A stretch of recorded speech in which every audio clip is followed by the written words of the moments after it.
Well, welcome back. It is Easter week, Holy Week, and in our Bible reading plan, we are still in 2 Samuel, looking at the life of David and what we're learning about God, and then about ourselves as well through the story of King David, his highs and his lows. This week we are in 2 Samuel chapters 12 through 14. This week is tough.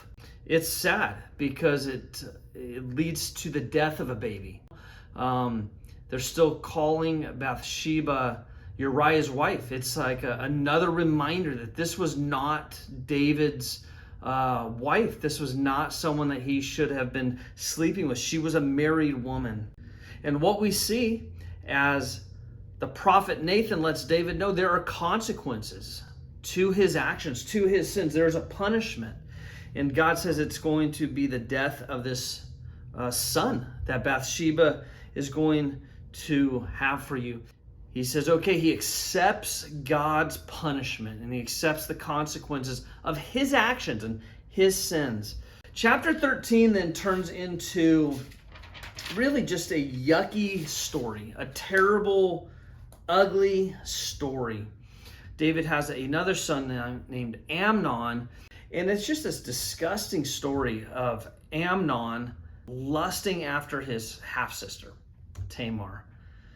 Sad story where Amnon rapes his sister, his half-sister, and then it says love, but read lust into it, turns into hatred, and he sends her off. And it's just this story that just makes you angry and furious. At Amnon, but I wonder though how much of this also points to David. You see, David in his life had lost the moral authority, right? Everyone knew what he had done with Bathsheba. Like, that's not going to be a secret anymore. He ends up marrying her. Whether people knew or not, he didn't, I think, believe that he had the moral authority to punish for sins. And so his son is out of control, lacks this godliness, this self-control. He doesn't have boundaries. He's got this immoral lust towards his half-sister. So then we see more of David's failures, right? Because in verse 21, it says David is furious. He's furious about what his son did, but nothing happens. He doesn't punish his son. And so 2 years later, Absalom gets revenge. He has his half-brother killed and then runs and he flees. And again, David does nothing to punish his children who are walking so far from the ways of the Lord. And these are princes of the country, heirs to the throne. And I think we need to be honest in him and just state, like, he is failing as a dad, directing and leading his family. And if you can't lead your family, how are you going to lead the people of God? We read that in the New Testament for the role of pastor, elder. And so David seems to be falling short again. And then we see in chapter 14, David has this longing for his son who's gone, Absalom, right? So Absalom kills his half-brother, flees to another country because he's committed murder.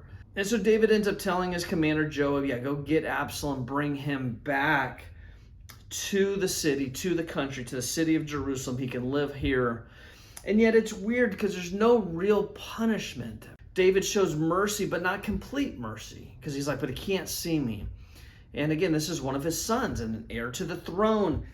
I think in our readings this week, we want to just be honest with some of the yuckiness of what is happening in this family. We need to not gloss over the sin. And so I think we'll take a look at David, and yes, a hero of our faith.